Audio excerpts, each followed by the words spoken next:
I just haven't written it down. I think it's All good. I right. think it's better to freeform it anyway. It seems better. We should be Uh, live. I'll be good.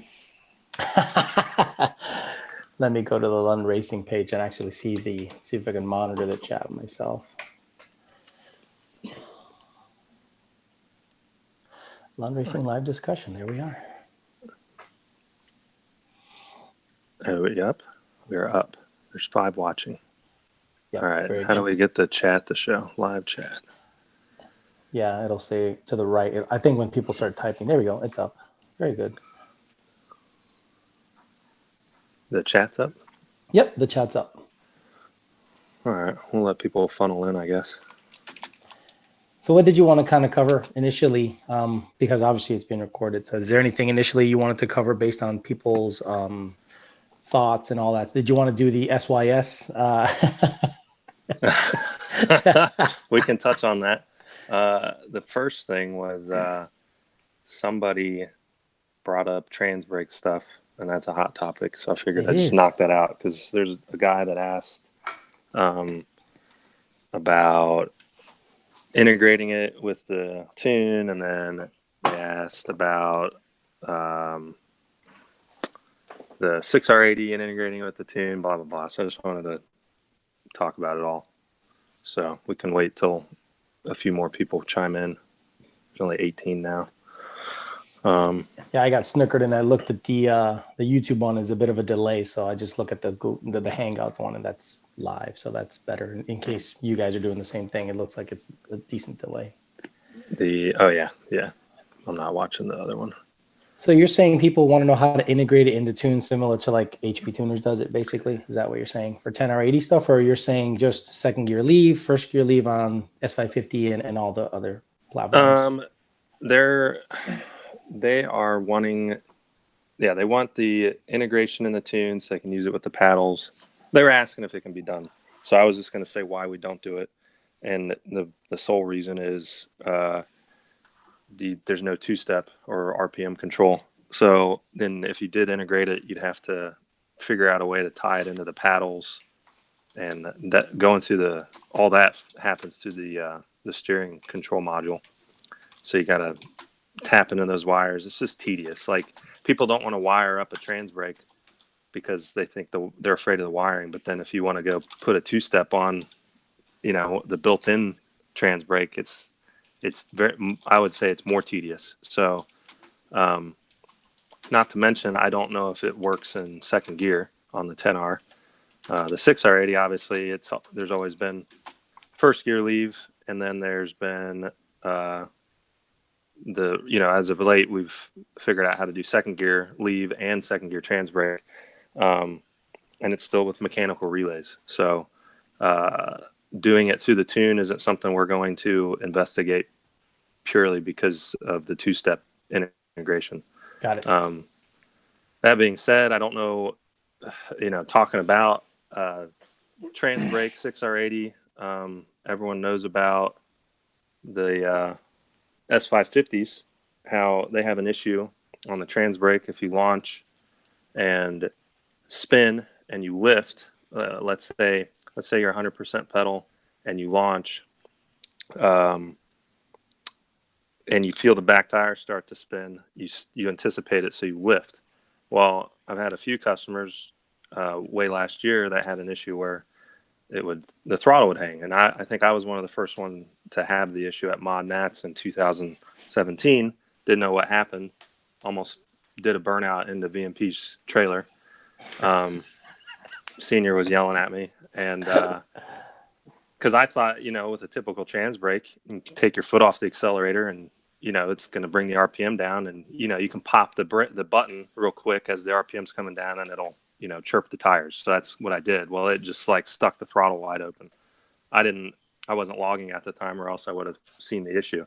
Basically, the PCM, for some reason, when it doesn't see vehicle movement, and you go 100% pedal for an allotted time, I don't know the exact time, when you take your foot back off the pedal, the PCM wants to hold the RPM. For some reason, I don't know if it's a programming error or what, but I tested on a bone stock NA car with a stock converter, and I got it to reproduce the issue, and it'll show torque source 14 like it's trying to do cruise control when none of that is touched. So that's after what we'd already discovered with the cruise control and cutting the wire, which people started using. We nicknamed it the D-Speed mod, and that was a Band-Aid, and I think it worked sort of. I did have a customer that had an issue at the track. He had all of it done, blah blah blah, and his throttle hung on him. So this was late last year, and I had to start investigating it into the beginning of the year.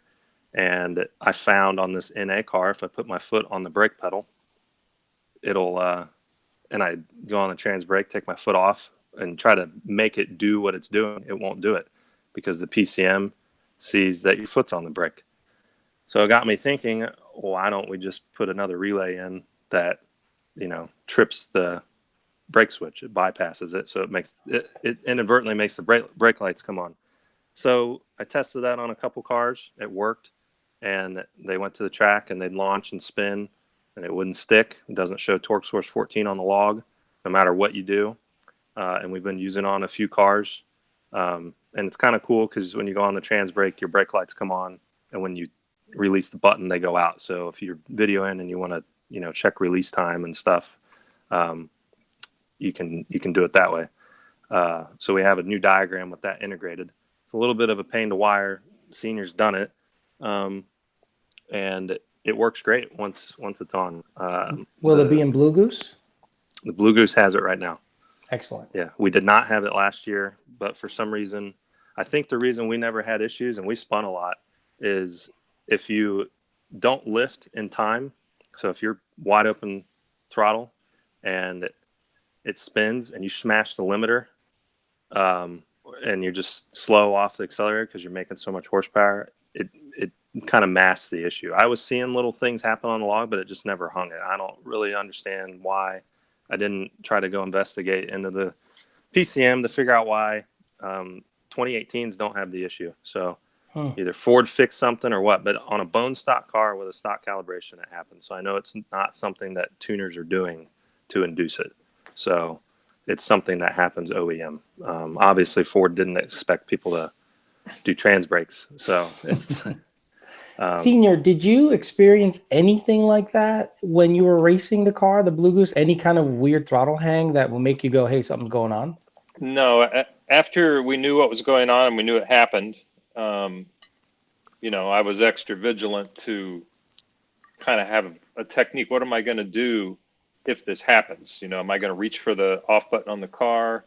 Am I going to put it into the wall? No.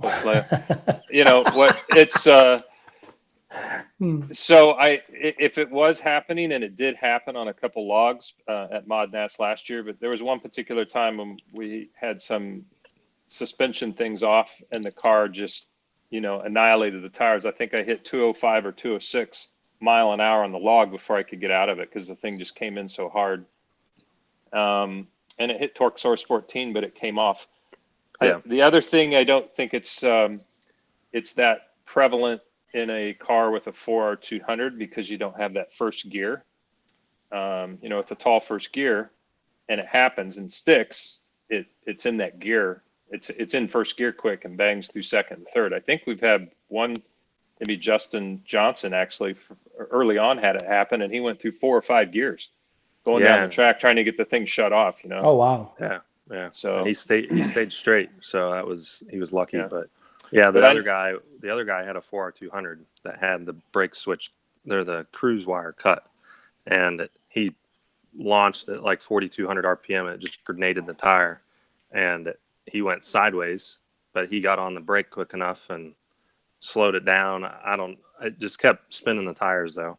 And then that's when I got pretty into trying to figure out another solution, because obviously what we were doing wasn't working on everybody's car. Maybe 80% of them. I heard there was one other person, but I don't know who it was. So, but good news is this works. So, and we've tested it. We tested on the dyno on the Instagram video that we put up. He went on the chip at $4,000 and purposely released it as he was lifting off the pedal, and it spun the rollers, but it didn't You know, if it was going to have the issue, it would have showed it on the log and it would have carried it, the throttle wide open in first gear. So, right. And that would have been a fun video. So, where does Blue Goose stand as it sits right now? I know we were doing some. yeah, someone stuff? just asked. They asked, Oh, what did okay. Blue Goose make on the 68s? We haven't dynoed it yet. They just literally just went on today. So we real quick update on the Blue Goose. We were getting it prepped for a track rental. We ended up having some boost control issues above 34 pounds with the 64 66s, which just came back from Precision. And come to find out, when I took the turbos off, I saw a slight oil leak, and I thought, oh, it could just be a pressure issue because we were running 5W50. We ran it last year, had no issues. It ended up being a cracked housing, and that crack was all the way through the other side. So called Precision. They were really concerned because these were some of their flagship turbos with the newer stainless steel V-band housings. Unfortunately, they didn't have any in stock. I sent the old housings. They're reviewing them, maybe a casting issue, engineering issue. I haven't heard back yet. They put me on to a company out of Florida, Real Street, Real Street, that has a huge, probably a larger inventory of Precision turbos than Precision has. So gave me a really good deal on some 6870s, which I've ran before, but in a different format with a T4 housing and a larger AR. This has the same exact housing, V-band housing, as the 64 66s with the ceramic bearings in them. They spool. So far, just today, I haven't really noticed any difference in how the car spools.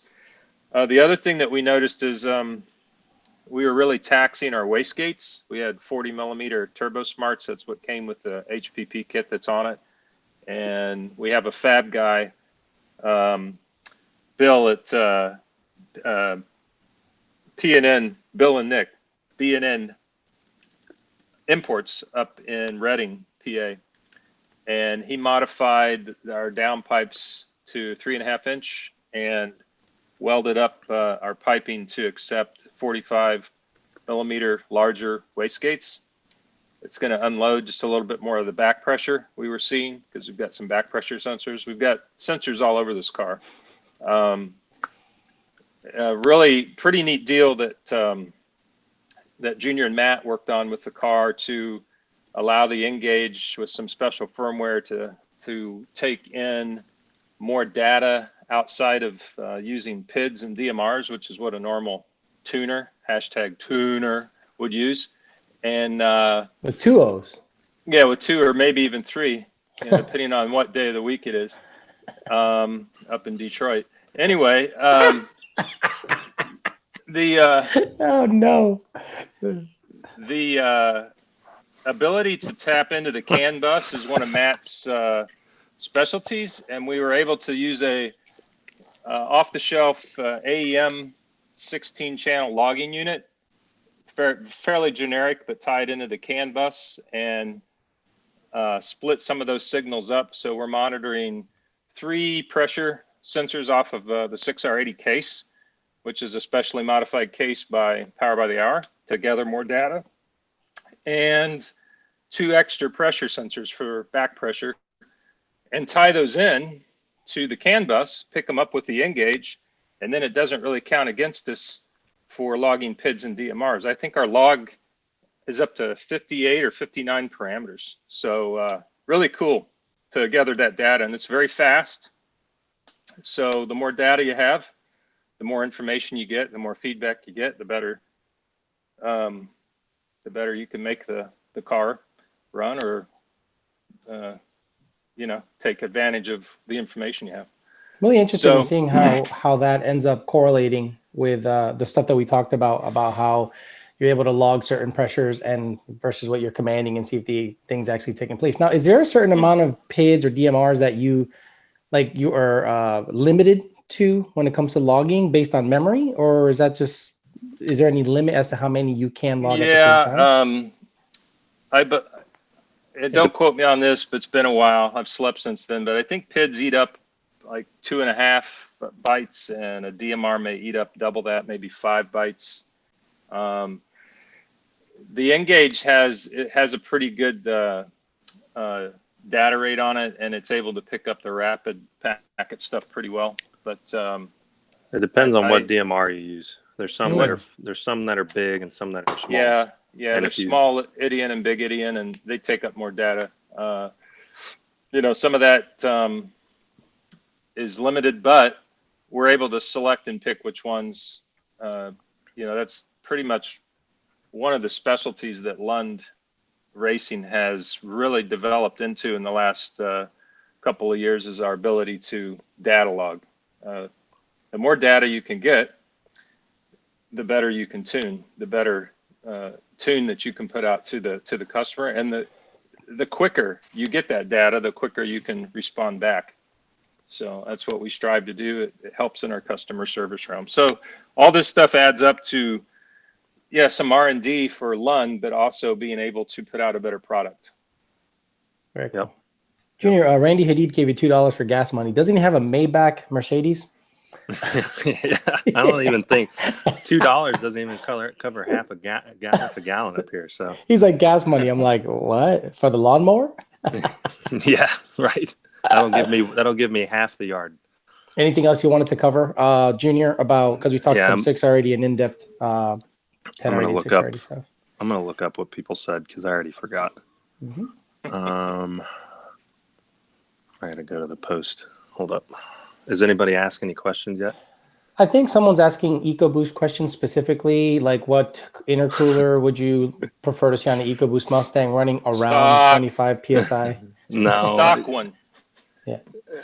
Don't mod it. Don't do it. That's what Is it a Mustang? Yes.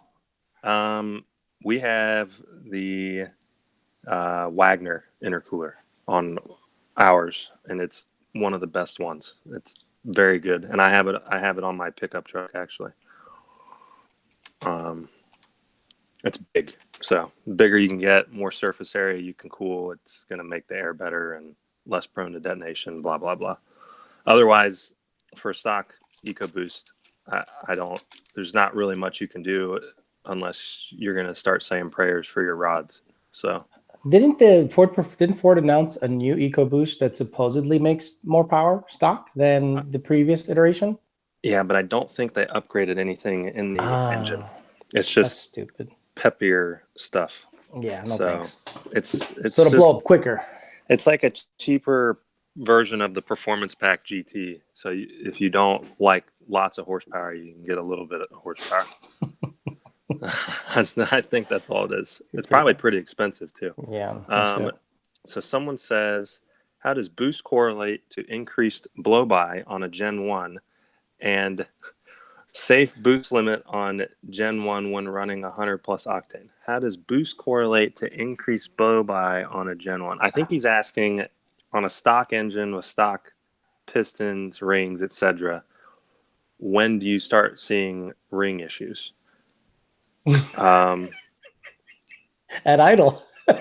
I mean, I've seen Gen 1 motors. I've seen Gen 1 motors NA have blow by, so they're all going to have it. It's not increased blow by, so more than what it already does. So is he asking at what boost level are you going to potentially have more blow by than average? I would say once you put boost on it, it could be. You could get increased blow by because someone runs 38 degrees of timing. Exactly. Yeah, it's all about what happens to those rings. Right. So, or you could just have cylinder wash down, because you pour gasoline in your cylinders, I guess. +2. Right? Plus two. Yep. Put it everywhere. Yeah. So someone inside jokes are just like the best here. There's only like 2 people that'll get it. That's fine by me. Mo Green, is there any reason not to run a plate nitrous system on a Vortec 2014? Do I need direct port with boost? I was thinking a 50 to 100 shot. It's a JTB, so it has the billet wheel, and so it has the different gearing inside. Is the motor built? Yeah, stock Gen 1. No, you're done it with a blower. I think that's probably the reason not to do it, because a 50 shot is going to be like adding 2 or 3 pounds of boost, because it's not really going to, a 50 shot's going to pick up probably 75 horsepower, right? Mm-hmm. Well, more so torque. It's going to pick up a lot of torque. I think he's asking, is there a reason not to run the plate? Well, if you're going to put nitrous on it, the risks. The issue with the plate would be just one more gasket that you have to seal up, because you're pushing boost over that plate. So direct port, typically direct port's better, but it's also more expensive. So it's not worth the 50 to 100 shot. Usually direct port's for big shots. So, and if you're going to go through all that trouble, you might as well just build your motor. Right? Pretty much, yeah. Wow, there's a lot of people that put stuff since Randy paid. Thanks, Randy. So block. Oh, okay. Steve Gallus is in there. Can you tune? Randy says, "Can you tune a Raptor with a bad oil ring?" All right, moving on. No. The answer is yes, because it is tuned. Yes. Inside joke again, unfortunately. Crispy 50. My 10R80 hesitates shifting into second at the track. Log it. Yeah, I have to see a log. Yep. Is this something factory computer related? It could either be you didn't turn advanced track all the way off, or it hit the limiter briefly because it was spinning. It just, without a log, it's hard to say. I'm gonna go back to Facebook. Somebody asked 15 questions in one post. Ed Martinez just asked, out of curiosity, what's the limit on my kit? So I'll put a plug in for his kit. It's a fluid turbo kit that Lund Racing owns. Fluid Turbo. We absorbed that company, brought it north. Ed, 6266, are they, refresh my memory, are those Gen 2s, billet wheels, dual ball bearing, or is it just the base 6266? He has the base stuff, I think. I think he's got the base turbos. Those 6260, a 6266 journal bearing turbo they're good for around 575, 600 horse. So on your Coyote, you could easily crack 1100 with it. You want to get up in that, yeah. So you got plenty to crack 1100, and you want to get a little bit more, you'd probably have to go up to a 64, 66. But and to do that, you're going to have to push. I think you have a built motor now, but you're going to have to be in a low to mid 20s on boost to do that. So. Somebody asked, converter lockup and trans coupling. I guess in one of my videos, I said converter lockup and trans coupling. Are those the same thing? And if so, could you explain? No. Well, I mean, yes, I'll explain, but no, they're not the same. Right. I was like, sometimes the question gets me all messed up, but go ahead. I'm not a converter expert, but when it couples, it's when the impeller and turbine speed matches. So it's close to 1-to-1 speed. That all the lockup does is make that happen quicker with lockup clutches. So it's literally clutch discs. So typically, if you have really, really high slip and you try to lock up, that's usually going to be bad on the lockup clutches. So usually you do it at wide open throttle when you're under load. I mean, so at wide open throttle, you'd lock it up at watt if you have a triple disc or whatever, to help it put more power to the back tire. And there's like arguments about, can you run the converter unlocked versus locked? It really depends on how much it couples. So if, like on our blue car, we run an unlocked 252 millimeter Circle D, and we see less than 8% slip, which when you're in lockup, you're obviously going to be near zero. Ideally, it's still going to be pushing depending on power level. So from 1% to 2% to 8%, it's not a big enough difference to really affect ET. It'll affect mile an hour mostly. Now, if you go to 20% versus 8%, that's a big difference. And we've seen that affect ET and mile an hour on Senior's gray car when he blew through a 258 2B because we had like 1,400 horse. So it still only went like an 830 at 166, and it didn't match what we were putting through the motor because it was pushing so much through the converter. So, and blowing through, I'm pretty sure means that I don't remember which end of the converter, but it's no longer 1-to-1. So, and that's usually how bad things happen to your converter. Somebody's asking, my 6R80 is still active. My 6R80 is still activating traction control, even with it off during the wide open throttle shifts. Maybe unplugging the connector. It's probably advanced track. Yeah, I think what he means is if it's a Gen 1, I've seen it happen where even when they turn off advanced track, it comes back in. You can unplug a wheel speed, like an ABS sensor, and that literally kills everything, or you can unplug certain fuses.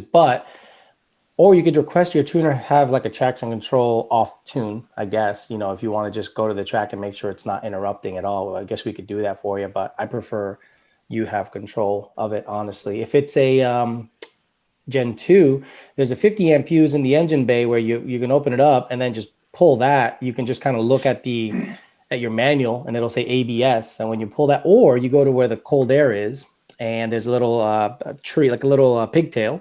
You pull that and it disables everything. And that's what I personally do when I go to the track, and then just plug it back in when I'm done. Understand though, you will have no advanced track. If you go sideways, nothing's going to interrupt to catch you.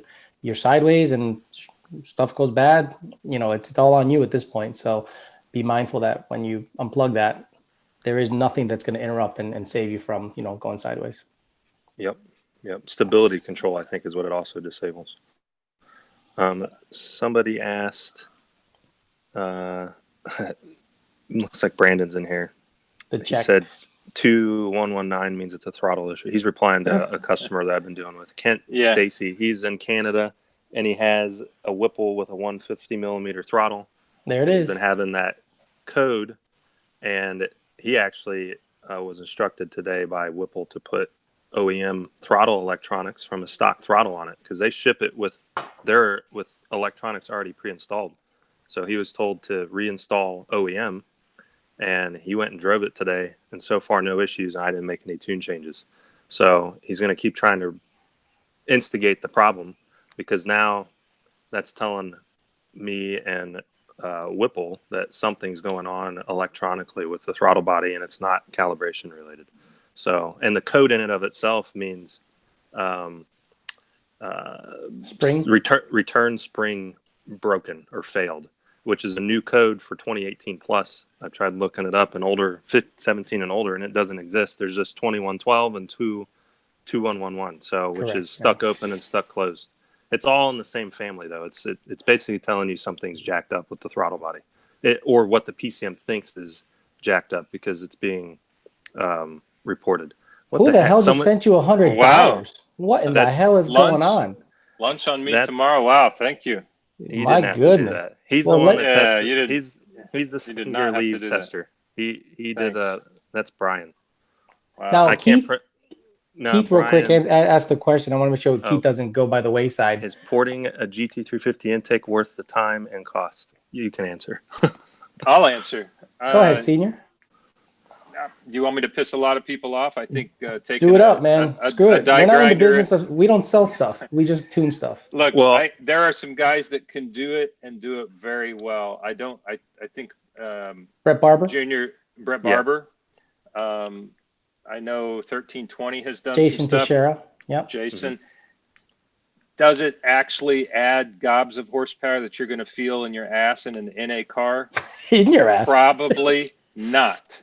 Probably not. It's similar to do I stick a 87 millimeter throttle on my GT350 intake or keep the 80? You know, you're going to feel, 3-5 horsepower, but you can get those kind of variations on the dyno. Mm-hmm. And how the car is strapped, or the ambient temperature in the shop versus outside. It's so close. I know those guys probably have done their testing. I know Brett has, and he can probably claim a solid number. I think it's like 8 to 10 horsepower, which if I don't know how much it is, like $150, $200 maybe. You have to justify that for your setup, and naturally aspirated is, 8 to 10 horsepower legit is decent in A, but that's decent. But if I'm going to spend $200 for that horsepower, I double that and go buy a nitrous kit and throw 100 shot on it and have a happy day. Or save your money and for a turbo kit or a supercharger or whatever. How come turbo kit's the first thing that comes out of your mouth, Junior? Turbo kit. How about supercharger, then turbo kit? I go backwards in the alphabet. I have a lot of cars that have more than one turbo, twins. I have a truck. I have 2 or 3 cars with twins. But I tell you what, I got a 14 Shelby with a 2650 that's awesome. Yeah. Instant torque. I drove it yesterday and almost killed myself. So perfect. Just because you need a tire on it. Yeah, I do. And it's got a 335 on the back. It's like, what? So that goes back to somebody that asked on Facebook, what's our preferred method of boost? So I think we just answered that. Turbo. Yeah, I get it. There was another question. Up high that's gone past from Heath from DDR Concepts. That's Daddy Dave Racing in Oklahoma City. We are doing their tuning. Have been doing their tuning for a little while, and Heath kind of runs the shop there. They have really crappy gas, and he asked a question about explaining all the time, different octane ratings. Their highest octane in Oklahoma City is, I think, 91. They may have a few stations with 93, but their 91 is like our 86. Yeah, it tries to be 91, and it's like a millennial 91, right? And then our Sunoco 93 East Coast is race gas to them. Wawa 93 is almost race gas. I mean, it's amazing how well that fuel does. So a lot of times, especially when you buy a brand new, they do a lot of new vehicles with add-on blower kits, so it's brand new, and the customer comes to pick it up, and they have to kind of educate them on, you add 8-9 pounds of boost to a Coyote. Why do you need to always put premium fuel in it? So, right. Someone said, can you modify the brake over power stuff to help with brake boosting? I'm pretty sure there's a brake over throttle switch. I've not really tested playing with it. I could try it on my pickup truck, but I've not really had any issues with brake boosting without turning it off. So I know that we brake boosted a few turbo setups without any issue. Something else that we're playing with on Brandon's car is you have your trans brake and 2-step. We're going to put a switch in so it can turn the trans brake off and put the 2-step on another button, and he can activate the 2-step while he's rolling. And we're going to try to do rolling anti-lag with it, which you obviously have to put your foot on the brake initially, but once you're in it, it's just going to hold that mile an hour. And then when you release, it hits like a supercharger. Or you can just get a supercharger and you don't have to brake boost. That's it. Oh my gosh. You rolling anti-lag and 15 other wires and 6 boxes to do what a blower does when you put it to the wood and it's done. Look, Jake settled this. He said the answer is compound boost. So that's what's going to be the answer. Instant power, tons of top end. Actually, you're not legal in any class. You got to weigh 1,000 zillion pounds. He forgot one compound boost, electric motor plus turbocharged Coyote. Yes. Like a Koenigsegg. Mm-hmm. I'm down with that. Alex, speaking of Jake, does he still have that beautiful silver GT fluid? I literally think he's going to keep it. I think he fell in love. I literally think he fell in love. He every time we look at the car, we're like, this thing is so cherry. It's got 5,000 miles. It can go 830s on 19. So he's like, he's going to widen the stock Brembos to 19 by 11 and put a big soupy ET Street SS and go out there and run low 8s on 19s and just enjoy the car. He had a lot of interest from Bill King, who had a fluid car built up here and then had an unfortunate accident with it. And Bill was really interested, but Bill ended up finally getting his 19 GT, and he's putting a Hellion twin kit on it. So cool. He's kind of stepping away from it. Good. I hope he keeps it. Me too, because the more you see the car, the more it was built so well. Like, remember the K member that was in it? That K member where you can take the K member off, but the motor can stay in it via these blocks. Yeah, dude, little things like that, and then the way the ice tank is set up, the exhaust, it's just perfect. So he's like, I might just keep it. But he does have local interest because that car is super sweet. It'll go low eights. It'll be a badass street car, full weight. So there's a lot of interest in some local guys, which you and I and Junior know. But we'll see if they end up ponying up for it or not. Somebody asked, planning on buying a 17 or 18 GT350, putting an HPP twin turbo kit on it. Can you guys tune in conjunction with Manny at HPP? No, Manny's not a dealer. He does his own tuning. He's capable of tuning it. I have done some tuning stuff for him. Can you squeeze 1,000 real horsepower on E85 without a return system on a GT350? It's tight, very tight. It'll be tight. If I you wouldn't do it. No, I mean, and somebody that tells you they can is just ignorant and irresponsible because they think they're badass because they can do stuff with, fuel pressure is going to drop a lot, and you got to depend on the injector. It's going to you got to put like ID, 2550s in it or something. Right. So Brad Brooks, if you want us to tune it, we can tune it, and it can go on Manny's dyno. I just finished the Shelby for Manny, and Manny's getting pretty busy. He's a bit of a movie star. He's moving to a new shop. He's doing a lot of stuff with Street Outlaws.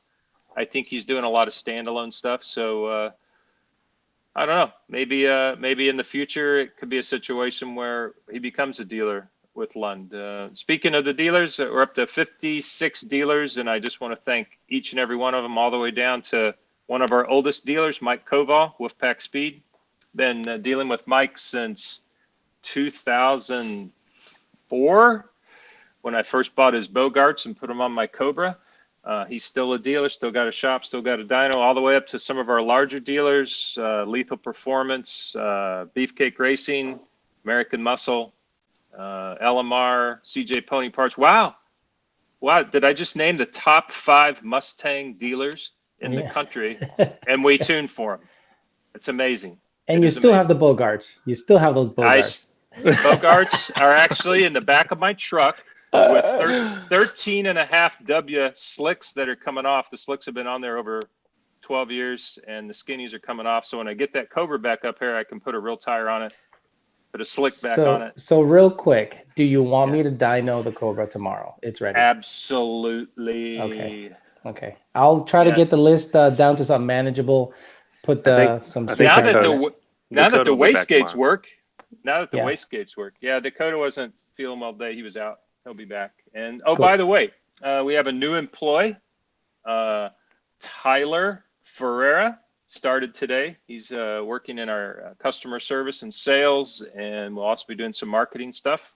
And he's local to us, lives up in Downingtown, where just about all of us are, except for Alex, but that's okay. He's in West Palm Beach. And really nice guy. We've been needing to bring somebody in to help out Nardi Lund, and I think he's a welcome addition to the Lund family. So Lund Racing family. Yep. Oh, looks like one of Rami's customers is chiming in from Puerto Rico. He owns a 13 GT500 with a Kenny Bell 3.6, and it made like 820 on the dyno on a 3.5 pulley. They asked me how can I make more power with it. I'm like, more boost. So they're gonna see if they can get 950 once they pulley down. But yeah, the car tuned real easy. Rami did 6 cars in the last 4 days. Blows my mind that there's even 6 Mustangs in Puerto Rico, but he got it done. I wanted to get Brad Brooks up here. He says, can you tune a Coyote Gen 1 with lockout only on the exhaust cams? So there is logic in there. I've not played with it on any car. I'm pretty sure OEM, a Explorer Sport, has locked exhaust cams, but the intake are VCT. So you can flip a switch to tell the PCM that the exhaust cams don't move and the intake only does. I just have never tried it on a Coyote. We could try it and see if it works. I just can't. I don't know. Anything. We're just tuners with 4 O's, so I don't know if we can figure it out.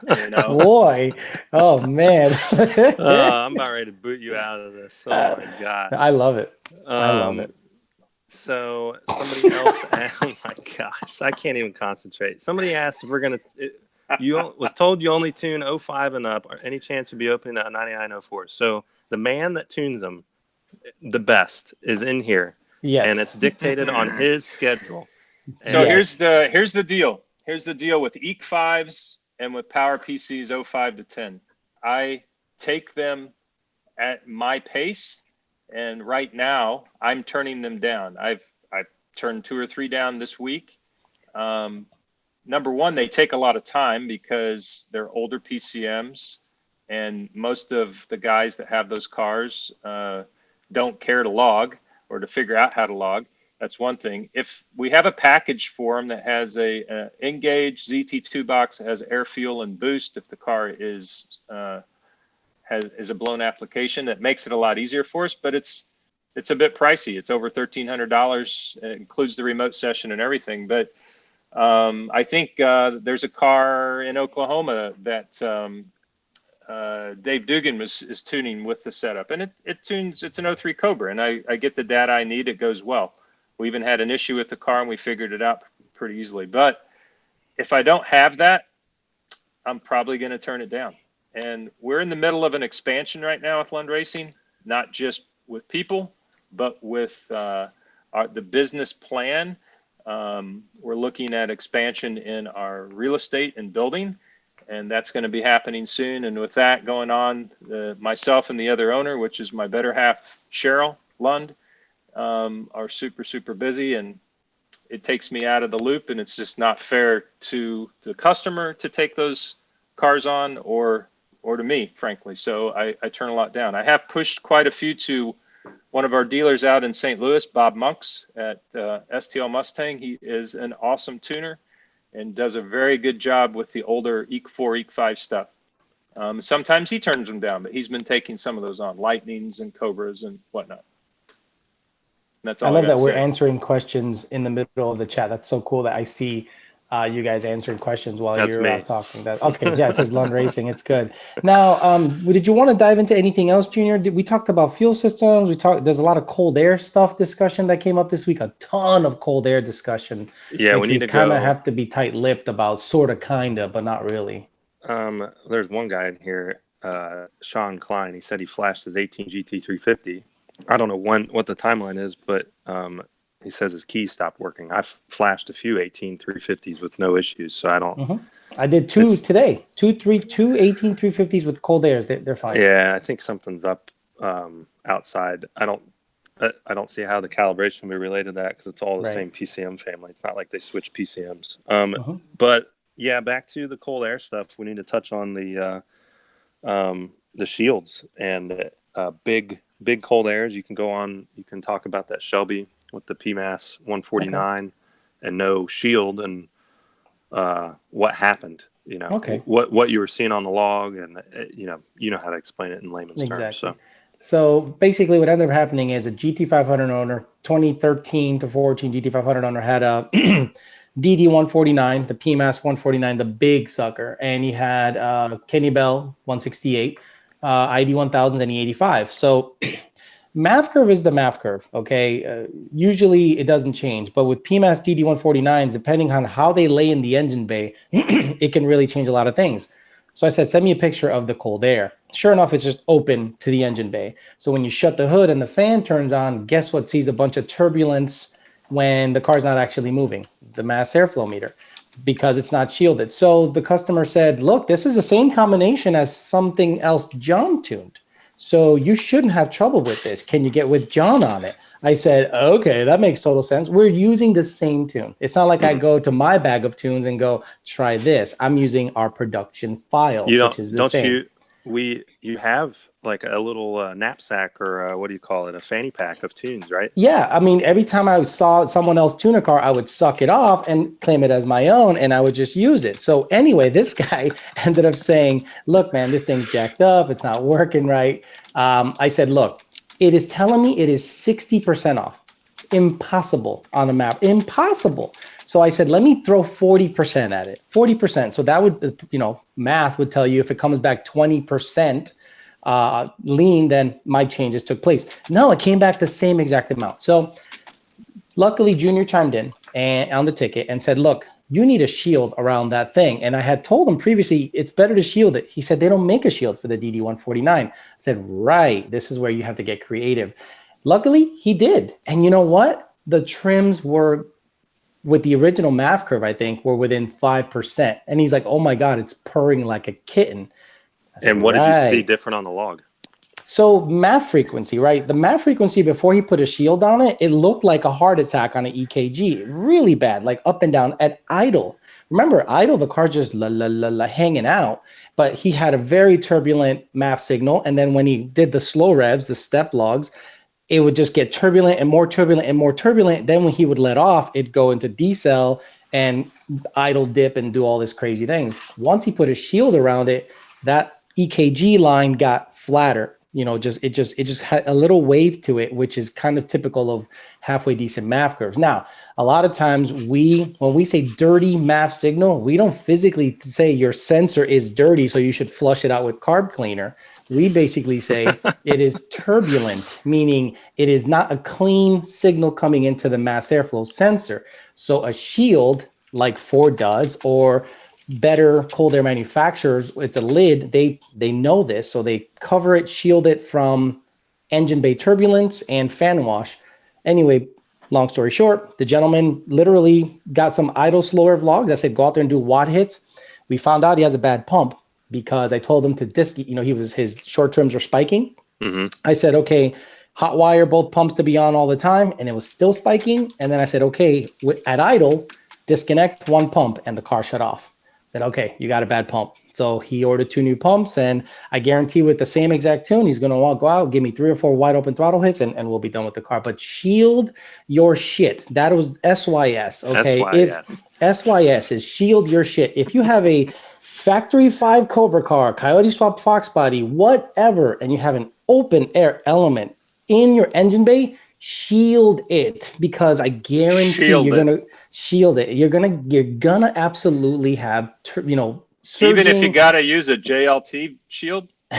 Yeah, they're actually pretty decent. That's what I'm using on mine. It works really well. Yeah, just use that shield and then any other cold air on your custom application, and it works. It just shield it, whether you're a fabricator or whatever. Shield it from fan wash, shield it from engine bay turbulence, and I guarantee the tune will be fine. And you won't have any complaints, because that is the most important thing in your vehicle, is your mass airflow sensor signal and how clean it is as to how your car drives and how it fuels. Now, on the other end, the air fuel signal in your exhaust will do similar stuff. So I had a guy that I was tuning this week. He had a vacuum leak, which out of my control. And then I noticed on his log, their air fuel signal was just all over the place, and I couldn't get it to idle. Well, I said, "Do you have full exhaust on this?" And he says, "No, it's open header." I said, because it's a big blower car, blah blah blah. Well, small blower, and he sends me a picture, and the O2 is like 3 inches from the exit. So I'm like, okay, it's picking up ambient air, so it's going to read lean because it's reading more air than fuel. And that's what it was showing. And I kept adding fuel, which was just perpetuating the issue. Well, he puts the H pipe on, boom, it's smooth. Now it's pig rich. The air fuel's pegged. And I'm like, okay, don't idle it long. Let me start pulling fuel. So I pulled fuel, got better, pulled fuel, finally got it to trim. And I was like, unbelievable. I was fighting that issue for 3 days. And tonight we got the dang thing idling at 900 RPM with lock cams and a big throttle and this blower, and he's happy, I'm happy. So, it's the little stuff. You could have a dirty MAF signal from turbulent air, or you can have a dirty air fuel signal. So, people, I think he was great because he didn't get frustrated. He's like, he knows it's mechanical. He's just trying to help me figure out what it is. So, we can work from there. And in your case, I know the customer was getting a little frustrated, and then I chimed in on the ticket because he needed a Lund to comment. And I said the exact same thing you did, and I put a picture of the MAF signal. And sometimes people just need to see it twice, I think, before it clicks. And then he went and put that shield on, and boom, it fixed. So, SYS. that's it. SYS. SYS. Hey, I just want to do another quick shout out to. Now you're patronizing him, but he did pay us. Yeah. I wish my 10R80 would get built real soon. Manuel, stop posting and get on that 10R.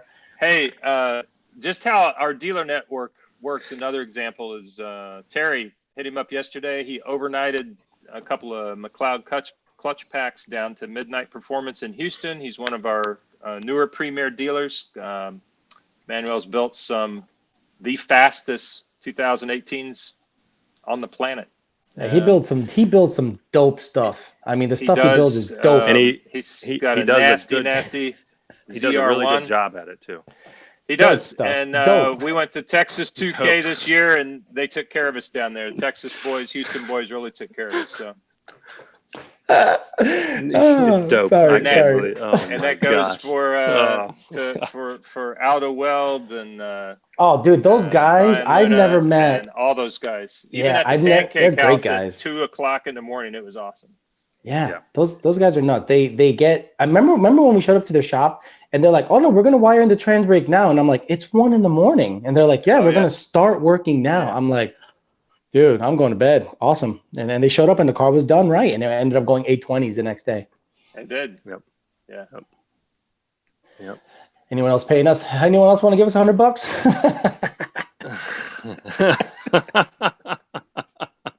I'm going to go back and look on somebody calling me out. Does Lund Sr. want to race street speed 717? Dude, come on, man. What? You race them in black bean and dust that thing, dude. Your slowest car dusts that thing. Yeah. What are they? Mid-9 cars? No, like tuned up, they're like low 10, high 9, and then like really tuned up, they're like one has gone 8s, but this dude ain't going 8. Sorry. Yeah, I thought I saw 9.0 at Texas 2K. Yeah, there were some fast ones down there. Yeah. There's no need to set it up because all he's going to do is get drug hard and he's just going to get likes out of that. So now we're good. Yeah. Thank you. Yeah. We're going to put a hitch on the black GT and on my Shelby. Yeah. Just for that purpose. Just pull cars. Yeah. 2-inch ball, draw tight. Someone said race Cletus then. Again, Blue Goose got him covered. Tried. It doesn't Yeah, we tried. It doesn't fit his brand. Yeah. He didn't want none of that smoke. You know what I'm saying? Yeah, he didn't. It's okay. It's all good. We like him. We think he's a good guy. He don't want none of this 302 cubic inch, smaller turbo, heavier car setup. Dave Carpenter, let's line up at Mod Nats. Dave, your car is awesome. Yeah, his car flies. But you can't mess around with this car. It flies, but I'll line up with you. He's got the 6R80 delete kit. With all the new rules, we may have to run King of 4-valve with something. So yeah. I don't know. I may have to take the Dark Shadow DSG Cobra down there. Well, with the weight that turbo cars have to be, we might as well put. You got to be 4,200 pounds, according to some people. I think we may just add weight to still go the same ET. I mean, oh my God, it's like I want to show up with the carpet and car seats and stuff in the car, with premium audio and run a 7.7. You'd be like, we're 4,000 pounds. I'll put a subwoofer in the back. Just put Carson in the back. Yeah. He's beefy. Yeah. I was going to say something. Oh, so people are asking, let me talk about this while I answer Jake in a minute. So it's, we're talking about the 10R80 trans getting built by Midnight. So our black car, we haven't taken out. And I know people are thinking, oh, they blew up their 18 motor because it's a normal thing. And we haven't. The motor's fine. We just don't want to go out and blow it up because we want to go 8s, but we don't want to have any issues. So we have an L&M engine coming for it with OEM compression. We're going to put some bigger injectors in it and have the 3.0 Whipple on it. We're going to do really small upper pulley. We're going to do the alternator relocation bracket. It's already 10 rib with a 20% lower. And then Midnight's going to build the 10-speed with extra McLeod clutches because we don't want them to slip. We're going to try to see if we can go 850s with it. So without pulling a bunch of weight out. So I've never been an 8-second pass. So I want to go 8s with it full weight with me in it. And I think that's achievable. And I want to run it in NMRA True Street at Maple Grove up here and try to go for the 9.0 index, because I also think it should be able to do it. You don't need ice in it because the intercooler is pretty awesome, and it should be reliable. I want to do it. I want to put car seats in it and just leave them in there and go run 9.0s. I think that would be pretty cool. Don Self, you didn't have to pay us $100. Oh, right. Yes, man, dude, keep paying us. So before Jake gets lost, what first mods do y'all recommend for longevity 2017 GT Performance Pack Manual? Well, if Jake's hearing us, what goal do you have? Because if you're going for longevity, you should leave it naturally aspirated. Do minimal mods like a cold air and like some exhaust, and then just hang out. Yeah, if you're going for boost, you don't want to go crazy. I'd say 10, 11 pounds of boost on 93 octanes, pretty basic, safe, and you can't really go wrong with any power adder. I mean, there's some kits out there that just don't work, and we would tell you if you ask us about it. But we have to be careful with what we recommend because we don't want to play favorites. So exactly. Right. I don't know. Pretty much like you said, boost 10 pounds, pump gas, 1,000cc injector, and just don't go crazy. That car is going to be so fun. There's a guy down here that we tune. It's a black S197 2013. It has a Roush blower on it. It's been on 10 psi forever. It makes 640, 630. It's 120 or 140,000 miles. He drives it every freaking day. And he loves it. He goes, I would never pulley down. I would never put E80. I don't want to do anything. It's perfect. And I've enjoyed it for so many years, 4 or 5 years already. He's like, this thing, I couldn't imagine needing more because it's 600 horse to the wheel. And that's more than most cars on the road. So if you stay in the 10, 11 pound range, I'm telling you, the car's going to treat you right. Now, a lot of people get addicted to horsepower, right? They get 10, well, I want to make more, and then you're chasing yourself. But like me on my white car, once that thing hits 600, 620 rear wheel horsepower, that thing's done. I already have other cars that satisfy my insane power need. But if you stay in the general range of 6 to 650 wheel, you can stay on pump gas and drive all over the country at 600 horse and not really stress yourself. Mm-hmm. Yep. Nice. I need someone to give us $1,000. Somebody's talking. Who's the best stick shift? He wants to talk some stick shift stuff. So Dakota, Brandon, and Alex, they're all going to start. No, Alex. Brandon's good. I've been in the car with him. Dakota's good. They're very good. I think they have a weight advantage. I think I have an experience advantage, but in terms of skill, I don't think anyone is better than anyone else. But I think when it comes to, like, if we were to take the same car to the track, right, I'd go slower because I'm 50 pounds heavier than both of those guys. But if you were to put me in a skill I would mop the floor with those dudes, like even close. What if we do this? This only stick shift car we have, and it's got a built Calamar transmission in it, is the Shelby. The Shelby. It's a lot of horsepower, but we could put big pulley on it. Yeah. And pull timing out, and it's still going to be a handful, but make it 900 horse, make it 900 wheel. Yeah. It's going to be the track. I got slicks and skinnies for it. Brand new big old Goodyear slicks, and we got American Muscle car show coming up. We could do a little exhibition. Who's the best? Yeah. Give it to me heat soaked after they get it, and I'll still gap their shit. If you break it, you buy it. Well, we got to go. You'd have to do 3 runs. Well, it doesn't really matter. You take your best one, maybe out of 5 or something. I don't know how much we want to beat on the car, but man, that's like 12 passes.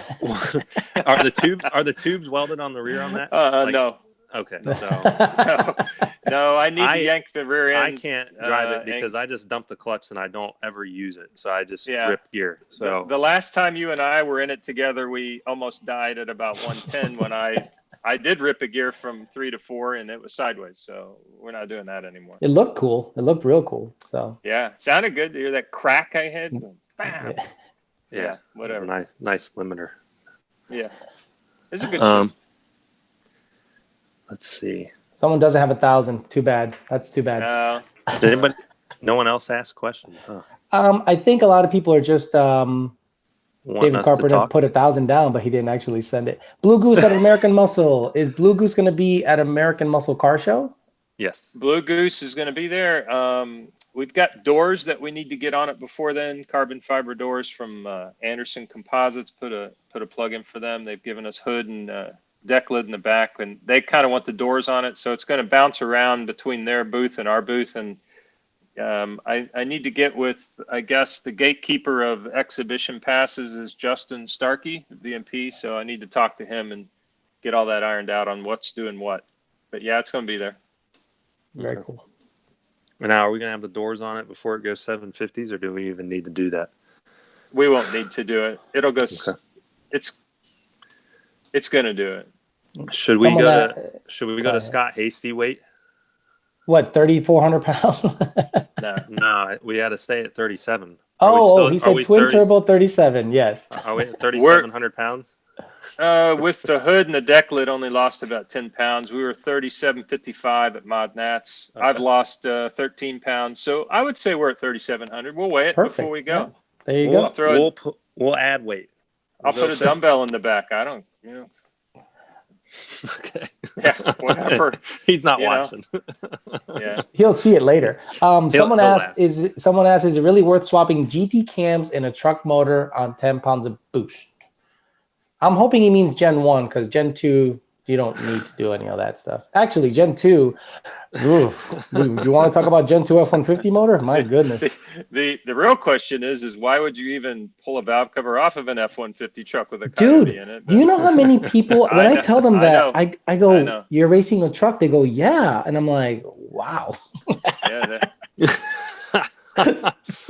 If they want optimal power, they need GT intake cams. Yep. I don't know. I think Gen 2, if you're gonna swap the cams, it's a big fiasco. You might have to change computers. Yeah. You might as well just leave the stock F-150 cams in it. Right. Or go buy a Mustang. Just trade it in for a Mustang. That's the way you change the cams to Mustang cams. Yeah. Alex, is the red Mustang you have with cat deletes good for E85? I have same setup and was wondering if the O2 sensors are at a good angle. The red car, the O2 sensors are in the OEM location because it still has manifolds. So the OEM location is like at a downward slope at a 45, and the O2s are at a good angle. The only time I think, if ever, there's going to be an issue is when you have long tubes and the primary O2s are at a 90-degree angle flat to the car. So because it has free-flowing exhaust, and the primary O2 sensors or widebands are still in the stock location, I think it's good to go. Very good. Hey, there's a Coyote Fastback on here. He says it's in a 67 Mustang. Is that are you the guy that was sending me logs a while back? You're over in the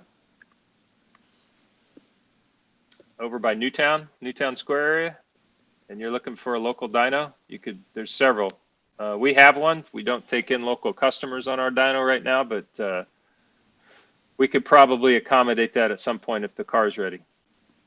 John, you want to grab John Ozark's question or Zach's question? Will a DW 400 pump with a boosted pump provide enough fuel for E85 for 700 horse on a 13 GT? So we put a DW 400 pump in our 18 GT, and we had a JMS booster pump on it at like 18 volts, and it held fuel pressure up to like 12, 13 pounds of boost. So I think we made 800 plus with it and ran 960s. But that DW 400 pump does not have a check valve in it unless they fixed it recently. So it has startup issues because it's not going to build fuel pressure in the rail before it gets to the injectors. So it'll crank a little long and hiccup before it fires. Will we do a DW 400 pump with a booster pump on a 13 GT? I would say I don't want to say yes, because I really prefer return fuel systems. And this is a really good point with the DW 400 pump. It's not knocking the pump; it's more knocking the install of the pump. A lot of guys, believe it or not, don't put there's like a line you got to add, and there's a little hose, a little clamp, and they don't put the clamp on right, and I've seen the hose pop off numerous times and the fuel pressure drops, and you're sitting there chasing issues, and they want to blame the tune because it, hiccups because they don't have any fuel pressure, or it's like leaking slightly. It's just not worth it. You're better off, instead of trying to twist up something and bring it out. You should just do it right with a twin 465 pump return fuel system. And there's 4 innovations. There's Lethal Performance, Beefcake style stuff.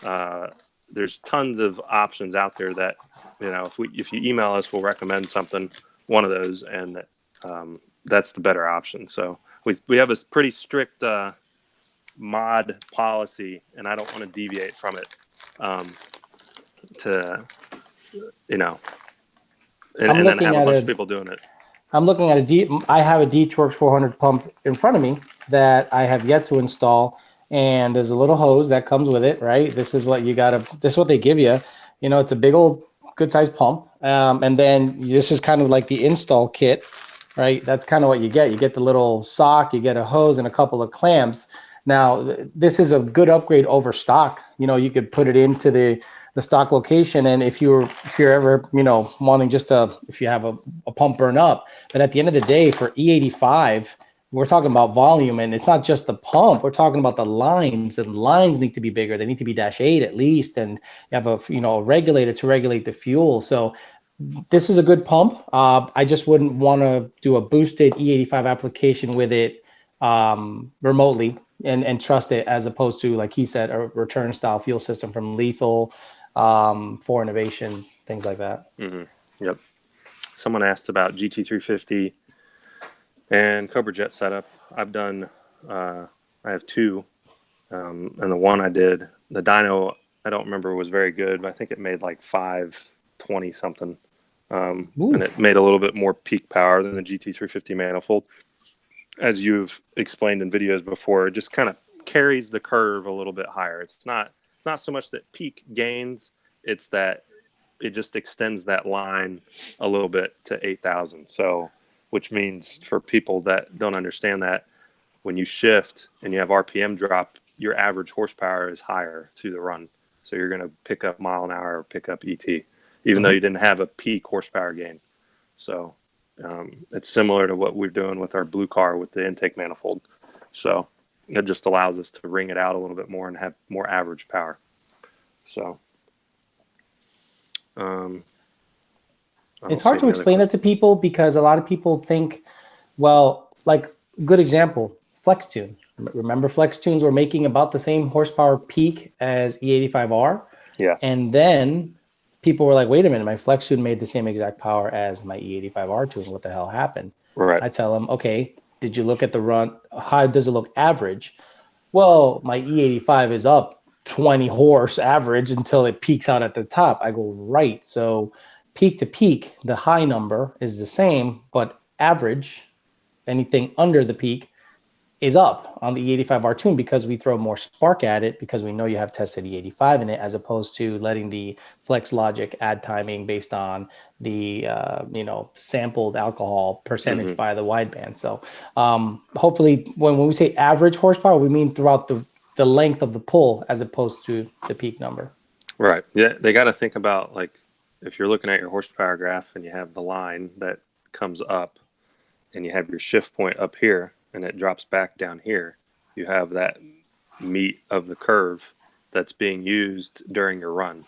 So a lot of people get hung up on, unfortunately, supercharged guys, low end torque. So once you launch, you're not even at that torque anymore. You're up high. Right. A turbo car or a really good supercharger carries that torque to higher RPM, which means your peak power and your average power is going to be higher. So if you're shifting at 8 and it drops to 5 or 55, you're going to have more meat in there. So as long as you launch correctly and you get up to there quickly, you're going to be faster than the guy that has a bunch of low end torque and no peak power trying to shift at high RPM. Right. So that's the easiest way to explain it without pictures. Mike Vasquez says, is it worth to do cams on a 16 GT Auto if there's nothing else left to mod naturally aspirated? Thinking comp cams stage 3. It's like a 30 horse gain average I've seen, and that's Naturally aspirated. Yeah, and I don't know if that's worth it.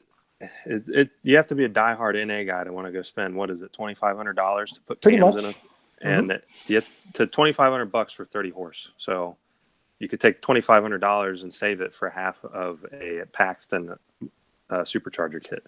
Right. So and go make 300 more horsepower. Right.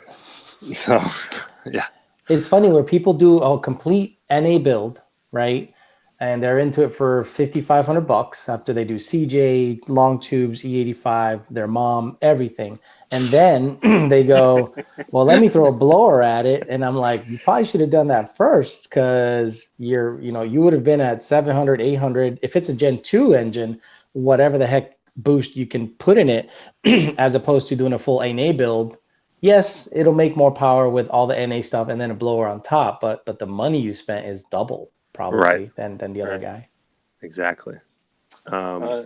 Dave Carpenter asked, "How do you like the Plasma Man intake?" Well, yeah, you put it on, and I put it together. It's a work of art.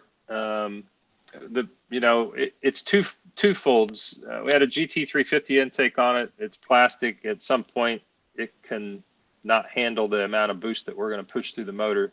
The aluminum Plasma Man will obviously hold that, but so far, I think at the upper boost level that carries the horsepower a little bit farther out. It looks like we're going to be able to shift the car a little bit higher. So it's an impressive work of art. It's really a nice intake.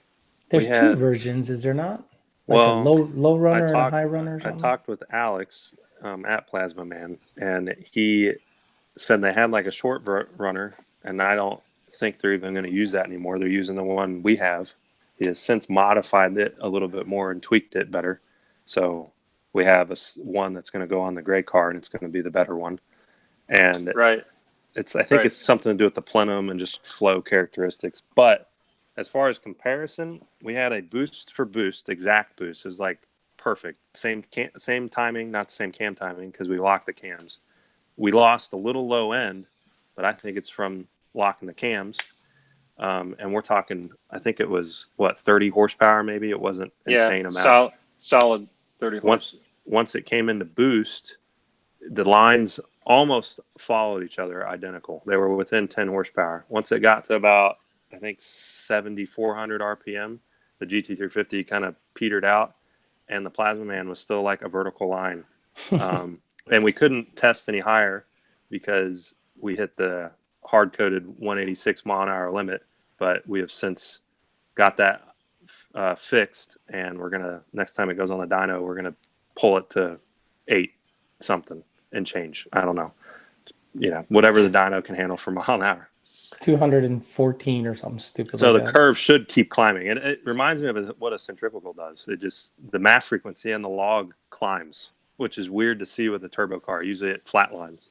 It just keeps climbing, which you usually see with okay. I see what you mean. Right. So it's making it's making gobs of torque and has this, it's like a turbo supercharger curve, basically. So interesting. Plenum volume. Wires. So if you had two of those going at the same time, we have internal battles about turbos and supercharger. Brandon seems to think that if you have 16 pounds with 2 turbos, it's the same as 16 pounds on a 2.3 TVS. So I remind him, that makes no sense. But I love him. I just like to educate the kids nowadays. Mark asked about a ZT2. Can you log coolant pressure and exhaust back pressure? The ZT2's got it's got 2 separate analogs and then a boost sensor. You can actually log up to 4 items. They'll all plug and play right into the Engage. If you have your own sensor, you can use one of their sensors for back pressure, but if you have a coolant pressure sensor, you could probably rig one of their sensors to log a liquid pressure also. You just plug in the formulas, and it's pretty easy to set up, and it's plug and play, and we'll log on the N-Gauge. Yes, we have one on the Blue Goose and the Gray Goose. Just about everything that we have that makes horsepower has an N-Gauge with a ZT2 in it. And Mark is an EcoBoost customer. Oh, yeah. He's a legacy customer. Thank you for the recent Chipotle gift certificate. And the Lego. And the Legos. All the Legos. He almost beat our stock turbo record. He has a built motor through Esslinger, and he has stock cams in it. But he wants to monitor. So do we. Yeah. Anybody want to buy a 15 EcoBoost with a really badass motor? We got one for sale. Fire sale. He does. He actually. And we does. do actually. It's got a built 6R80. It's got a built motor. It does. Welded, sleeved. It has a auxiliary fuel kit on it. Yeah, I'd like to sell it. I'm gonna make a video next time I'm up there about the car. Screw it, because it seems to help people. Like, oh, it's for because a couple of cars that I put on seemed to help sell it. Not that I sold it, but it helped. You're going to do that, though, and then you're going to make me want to put E85 in it and put the map back No, in you it. Keep saying that. That's over with. You're not putting E85 in it. You're not touching it. But if I take them for a ride, it'd make for a great video. It would. Yeah. Right. It's a quick little car. It really is. It's a fun quick car to drive. You don't know quick until you feel 36 pounds of boost in it. It's so detuned right now, though. It's so detuned. So it was funny when I went up the hill and I went wide open throttle and I saw like negative spark. I went, what? Yeah. What the hell? Negative spark. Okay, but sure. I'd love to sell it to somebody local, and then we can still tune on it, and then they have the advantage of having us there. But what are you asking? Just so that get it out there, I'll never get out of it. If I stick it up for sale officially, I'll probably put like 27, 28 on it, or best offer. Built motor, built 6R80. Right, Stock and it does have an auxiliary fuel system, auxiliary injector. It does, but it's shut off right now. It's got a Megasquirt setup on it with ID 725s, but it's just not on right now. We're just running it on the DI. Got it. So very cool. So weren't you this for what, an hour and 11 minutes? I mean, still got plenty of people asking questions. Some people are talking about David Van Voris Jr. This bitch is pulling on 9 PSI. I guess you're tuning on the car. It's a 18 with a custom single, and it's tuning fine. He's having a boost issue, and I think he's trying to troubleshoot it. Boost is falling off up top, so it's either back pressure and it needs more pressure on the gate to hold it, or it's something with a hose. Is it falling off with the controller off? Is the boost falling off? He would need to check that. Yeah. At first, it didn't have any boost, so I think he fixed some lines. Because it was seeing 1.0 load on the log, and I'm like, he's like, it feels great. I said, I think it's naturally aspirated. Make sure your seat, the valve seat, is in the gate. Sometimes those get left out, and you don't make full boost. Yes. Yeah, your Cobra. Yeah. Speaking of the Cobra, like where are we okay with power on the Cobra? Like, let's say tomorrow I get in it and it makes, 890, 900 at 15, 16 PSI. Do we shoot for 1,000, and do we just like say, okay, let's bring it up in one piece? So here's what it's a very built motor. I mean, it's got solid bottom end in it, heavy rods, 10.5 to 1. Do we want to make 1,000? That's the question. I would like the heads retorqued because it's got copper head gaskets on it. That thing's heavy. It's a cast iron block. I need a yes or a no. I mean, you can retorque them when you get the car, but with coolant leaking out of them. Thank you. So basically, you want to keep it in the mid 800s, low 900s range, right? Because it's already at 8 something.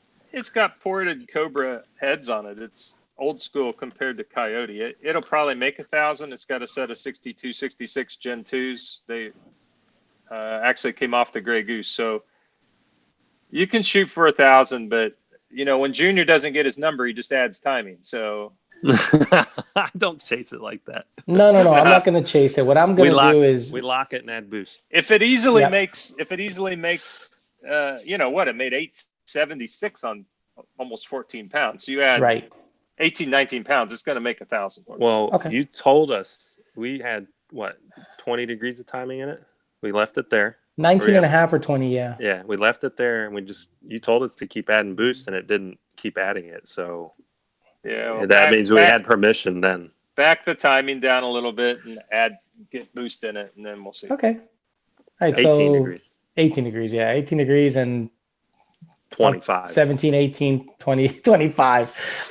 Yeah, look, I don't want to hurt the car because honestly, there is a Cars and Coffee coming up Sunday, and I do want to take it to that because it gets seen, and that's probably the last time the car will ever have a chance to do a Cars and Coffee, because if it makes the number, it's pretty much done. Mikey has to just kind of button it up, and we can ship it to you, and it's you can do your thing up there. It sounds killer with the dumps. I saw really cool. I saw the video. It sounded really good.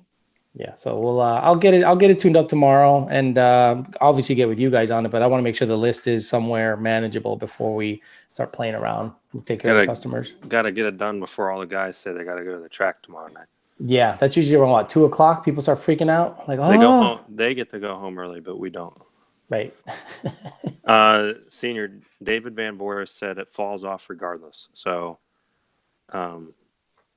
he's on gate spring and it's falling off. If it's on gate spring falling off, back pressure, right? You either got a gate issue, double check you got the seat in it, not being facetious, but just double check, and then back pressure. Yeah, back pressure. Cool. Alrighty, looks like it's trailing off a little bit, but not too bad. Is there anything else you want to cover, Junior? Is there anything else you want to talk about or mention or shout out? Oh, someone's yelling at him. Manuel Gomez, $1.99. He says, "Go to bed." He goes, "Oh my God, y'all, go to bed." Yeah, he just got up. He's telling us to go to bed. Yeah, get my transmission built.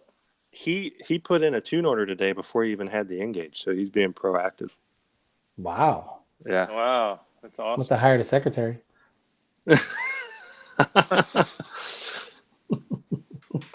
Okay, what converter do you recommend for an NA car that is going to do boost in the future? 16 GT, 2C or a 3C, and depending on the boost that you go with, you'll be okay. Like if you go with a 2 or 3C, it's pretty good NA, and then when you put a blower on it, whether it's a TVS or a Paxton or whatever, it'll be fine. Just don't go crazy with like a 5F or a 6Q or something like that, and I think you'll be okay. A 2C, 3C.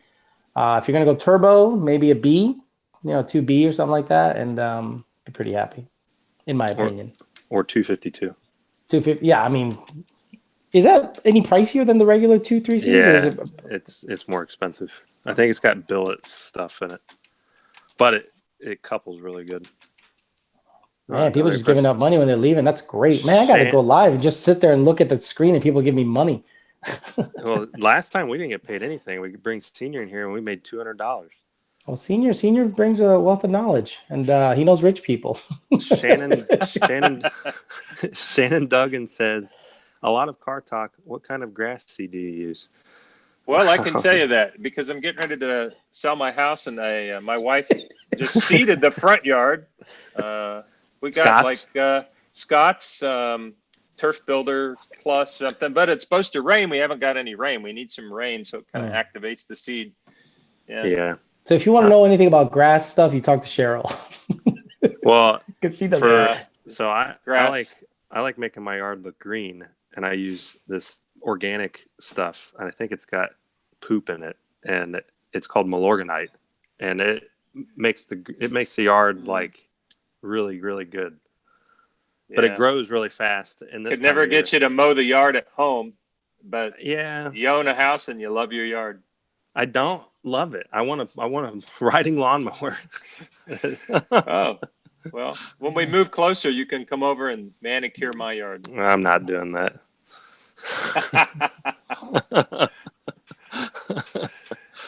Yeah, there's a bunch of rain coming. It's supposed to be raining tomorrow and through the weekend. So. Yep.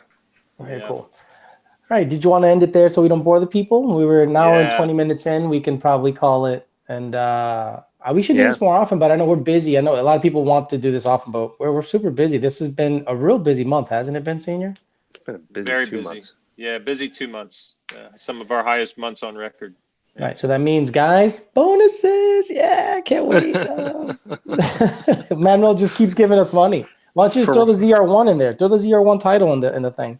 He says for water stakes. Oh my gosh.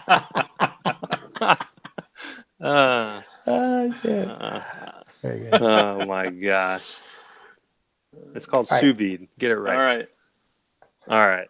I guess I'll see you guys tomorrow. Thanks a lot, guys, and see you guys tomorrow. Thanks for signing in with us, and check you guys out later. All right. Thanks. Good night. Good night.